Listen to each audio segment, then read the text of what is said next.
नमस्कार, जनता समाचार में आपका स्वागत है। मैं हूं आपके साथ कंचन।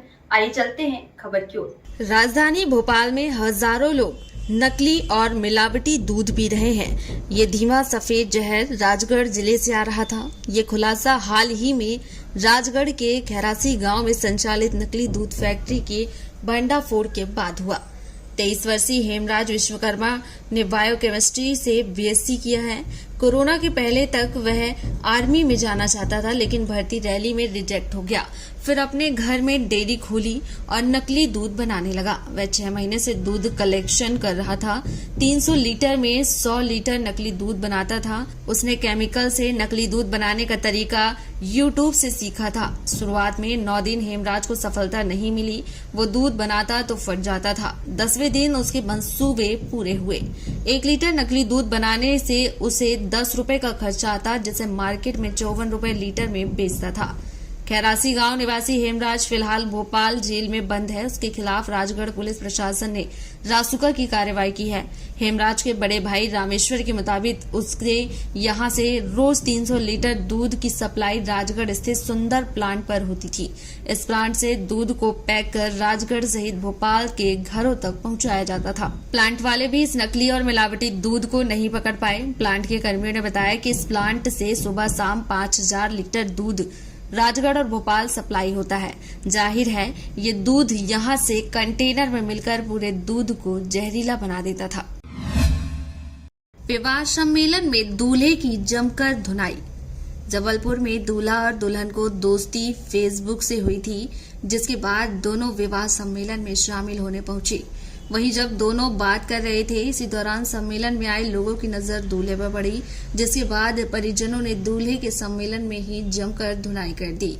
घटना दरअसल रविवार रात की है। यह गोल बाजार में सोनी समाज का विवाह सम्मेलन आयोजित किया गया था, जिसमें दूल्हा पहले से विवाहित था। उसकी एक बेटी भी है, जिसका पत्नी से तलाक हो चुका है।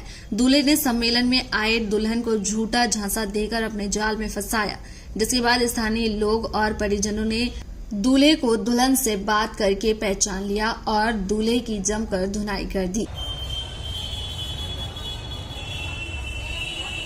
क्या मामला था और ये कहाँ का था? दिनांक 26/2/2023 को गोल बाजार में एक सम्मेलन कार्यक्रम चल रहा था, जिसमें सत्यम सोनी नाम का व्यक्ति आया था दमोह से, जो वर्तमान समय में हरियाणा में निवास कर रहा है। और उसकी जो पूर्व परिचित थी रोशनी सोनी, उसके साथ बातचीत हुई थी, तो आपस में वाद विवाद हो गया, जो कि जनता मारपीट करने लगी, जिसे 151 से गिरफ्तार कर थाना लाके बंधा बनाया। वहीं जबलपुर के रांझी थाना अंतर्गत 420 का मामला सामने आया। सूत्रों से जानकारी मिली कि रांझी थाना में एक 420 और धोखाधड़ी का मामला सामने आया है, जिसमें शिकायतकर्ता उपासनी राव ने बताया कि उन्होंने और उनके परिवार के लोगों ने आदि नारायण के पास पॉलिसी को लेकर कुछ पैसे जमा किए थे, जिसे समय आने पर मांगने पर साफ साफ मना कर रहा है, जिसकी शिकायत आज रांझी थाने में की गई। पूरा और क्या है जी? मैं सुभाषनी राव इंदिरा आवास कॉलोनी माने गांव से हूँ। मैंने आदि नारायण के पास कुछ पैसे जमा कराए थे, मंथली 500 रुपये, और कुछ मेरी सास ने भी कराया था, है ना। तो वो मुझे बॉन्ड बन के मिला। वो बोला इतने साल में आप जमा करेंगे तो उसके बाद इतना पैसा मिलेगा। तो मेरी सास की बहुत ज़्यादा तबीयत खराब हो गई, उनको कैंसर, उनको मतलब उनकी बीमारी के कारण उनकी मौत हो गई। उस बीच हम लोगों ने बहुत पैसा मांगने का भी उनसे रिक्वेस्ट किया, लेकिन उनने मना किया कि अभी नहीं मिलेगा, मेरे पास पैसा नहीं है। फिर अभी मैं 1 साल बाद उनके पास ओरिजिनल बॉन्ड उनके पास जमा करी, तो उन्होंने बोला कि ओरिजिनल जमा करेंगे तो आपको पैसा मिलेगा। तो उन्होंने धोखा करके मेरे से ओरिजिनल बॉन्ड ले जाने के बाद फिर मैंने उनसे बोली कि अब तो पैसे दे दो, अब तो मुझे भी कोरोना हो गया है। तो वो बोले कि ठीक है, आप कोई कुछ भी कर ले, लेकिन पैसा नहीं दूंगा। बिल्कुल क्लियर उन्होंने ये चीज़ मना कर दिया। उसके बाद हम लोगों का लास्ट ऑप्शन यही था कि हम थाने में जाएं और FIR कराएं, तो शायद हम लोगों की शिकायत से कुछ काम आगे बढ़े। पूरा मामला है, कहाँ का मामला है? जिस फुटेज को आपके द्वारा बताया जा रहा है, उसकी शिकायत की जांच हमारे अधिकारी द्वारा की जा रही है। जांच के उपरांत में जो भी तथ्य आएंगे उसके हिसाब से कार्रवाई होगी। कहाँ का है ये मामला सर? और ये कुछ बता रही कि कुछ पैसे भी इसने जमा किए, उसके साथ 420 करके पैसे भी लिए गए थे। कोई बैंक का मामला था। उन्हीं तथ्यों की जांच की जा रही है, उसका कहना कहाँ तक सच है। कोई भी पॉलिसी वगैरह में पैसा जमा करना जिस हिसाब से दूसरे व्यक्ति द्वारा दिया गया था बता रही है, ऐसा होता तो नहीं है, क्योंकि हर इंश्योरेंस कंपनी की एक कार्यालय बने हुए हैं, उसके एजेंट हैं, उसके माध्यम से पैसा लेते हैं। अगर कोई एजेंट होगा और एजेंट ने पैसा जमा किया नहीं किया, ये जांच का विषय है, इसकी जांच की जा रही है, उसके बाद भी हम अंतिम निर्णय बता पाएंगे। राजधानी भोपाल शाहजहानी पार्क में मध्य प्रदेश शिक्षक संघ ने प्रदेश स्तरीय एक दिवसीय सत्याग्रह धरना प्रदर्शन का आयोजन किया। लंबित मांगे जैसे कि पुरानी पेंशन बहाल हो, रिक्त पदों पर योग्यता अनुसार पदोन्नति हो, पदनाम देकर शिक्षकों को पदस्थ किया जाए, गुरुजी शिक्षाकर्मी संविदा शिक्षकों को प्रथम नियुक्ति दिनांक से वरिष्ठता देते हुए क्रमोन्नति समयमान वेतनमान का लाभ दिया जाए। प्रांतीय अध्यक्ष लखीराम इंगले, छत्रवीर सिंह राठौर, गौतम मणि अग्निहोत्री एवं प्रदेश के हजारों शिक्षक शामिल हुए। के पूर्व आरक्षण का पता कर ही अपना मध्य प्रदेश शिक्षक संघ जिंदाबाद जिंदाबाद मध्य प्रदेश शिक्षक संघ जिला बुरहानपुर जिंदाबाद जिंदाबाद। सर, फरवरी पहले भी आपके के सत्याग्रह हो चुका है और आज विशाल जनसभा मतलब कही जाए पूरे मध्य प्रदेश से शिक्षक दिख रहे हैं, आगे तो क्या 12 फरवरी को जो जिलों में सत्याग्रह हुआ, जो धरना प्रदर्शन हुआ, उसी का तो परिणाम था कि कल मध्य प्रदेश शिक्षक संघ के प्रतिनिधि मंडल को माननीय मुख्यमंत्री श्री शिवराज सिंह चौहान ने अपने व्यस्ततम समय में से मध्य प्रदेश शिक्षक संघ को आमंत्रित किया, ज्ञापन को पढ़ा, प्रत्येक बिंदु पर चर्चा की और उस चर्चा का आज इस मंच पर उल्लेख होने वाला है। ये शिक्षक संघ के 12 फरवरी जिलों पे जो व्यापक धरने हुए, जिनमें लगभग 60-70 हजार शिक्षक सम्मिलित हुए जिलों में, उसी का परिणाम था। आज इसमें कितने शिक्षक मध्य प्रदेश शिक्षक संघ द्वारा आज ये धरना प्रदर्शन आयोजित किया गया है, किन किन मांगों को लेकर आज आप यहाँ पर प्रदर्शन कर रहे हैं? मध्य प्रदेश शिक्षक संघ ने विगत 12 फरवरी को 3 मांगों को लेकर के मध्य प्रदेश के 52 जिलों पर एक साथ सत्याग्रह किया था। उसी के क्रम में अगला क्रम जो था मध्य प्रदेश की राजधानी भोपाल में आज हम सब लोग 52 जिलों से हजारों लोग एकत्रित हुए हैं। उसमें हमारी 3 प्रमुख मांगे हैं। ओल्ड पेंशन स्कीम, दूसरा है पुराना जो शिक्षक संवर्ग है उसको पदनाम दिया जाए, और तीसरी जो हमारी मांग है कि नियुक्ति दिनांक से हमारे नवीन शिक्षक संवर्ग जिसमें गुरुजी, अध्यापक, जितने भी केडर हैं उन सबको नियुक्ति दिनांक से वरिष्ठता दी जाए। इन मांगों को लेकर के हम आज यहाँ पर एकत्रित हुए हैं और दिन भर सत्याग्रह करके शाम को हम सम्मानीय अधिकारियों को, जिले के अधिकारियों को ज्ञापन सौंपेंगे। अगर इसके बावजूद अगर सरकार नहीं मानती तो अगला आपकी क्या प्रक्रिया रहेगी आपकी?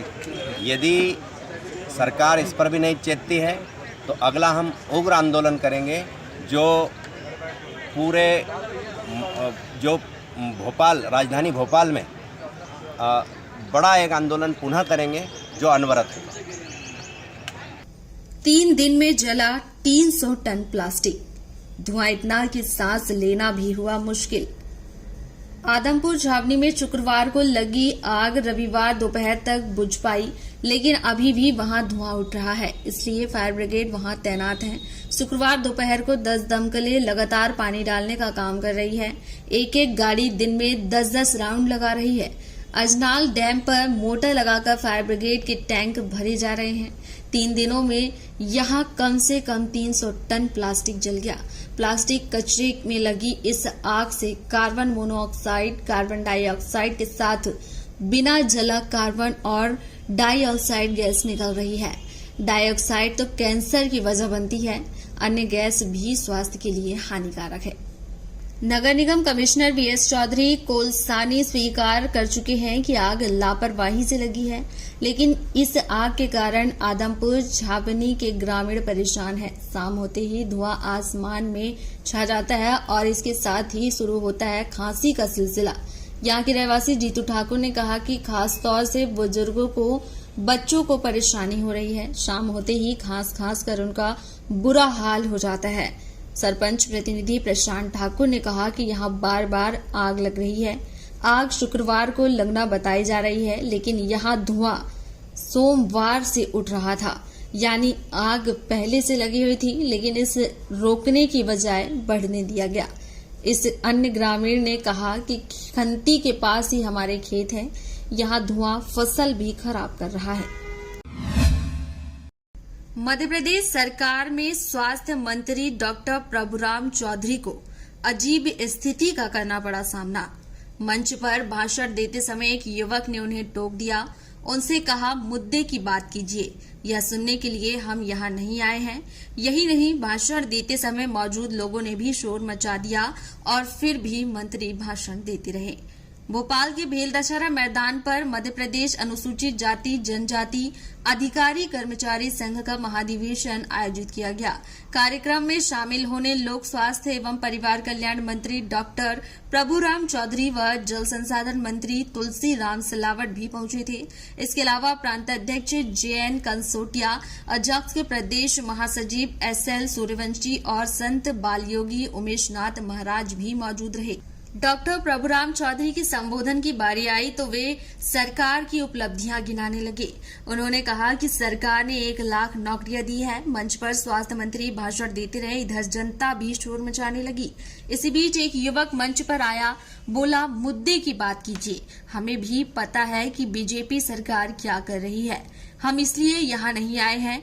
ये सुनकर प्रभुराम चौधरी ने युवक को देखकर कहा कि हम मुद्दे की बात कर रहे हैं। हालांकि कुछ देर बाद मंत्री तुलसी सिलावट ने मंच पर आकर कहा कि हम भी संविधान को मानने वाले हैं। हमारा मन था कि हम लोग यहाँ आए, आपकी मांगों को सरकार के समक्ष रखें। वहीं जबलपुर के खजरी प्राइमरी स्कूल में पढ़ने वाले 23 बच्चे बीमार पड़ गए। सभी को अस्पताल ले जाया गया। इलाज के बाद उन्हें घर भेज दिया गया। बच्चों ने बताया कि स्कूल के पीछे लगे खेत में जाकर सौंफ की पत्तियां खा ली थी। पत्तियां खाते ही उन्हें उल्टी और पेट दर्द की शिकायत होने लगी। 108 एम्बुलेंस से बच्चों को पनागढ़ स्वास्थ्य केंद्र ले जाकर इलाज किया गया। डॉक्टर ने बताया कि बच्चों को फूड पॉइजनिंग की शिकायत थी। ORS का घोल दिया गया। एक बच्ची को ज्यादा दर्द था तो उसे ड्रिप चढ़ाई गई। जवाहरलाल नेहरू कृषि विश्वविद्यालय के डॉक्टर ML केवट ने बताया कि सौंफ की पत्ती अगर कम मात्रा में खाया जाए तो यह स्वास्थ्य के लिए फायदेमंद होती है, लेकिन अधिक खा लो तो इससे पेट दर्द हो सकता है, जैसा कि बच्चों के साथ हुआ, क्योंकि बच्चों ने इसे खाने की चीज समझकर ज्यादा खा लिया था। ये थी आज की खबर। और खबरों को देखने के लिए हमारे चैनल को लाइक करें, शेयर करें, सब्सक्राइब करें और बेल आइकन की बटन को दबाना ना भूलें।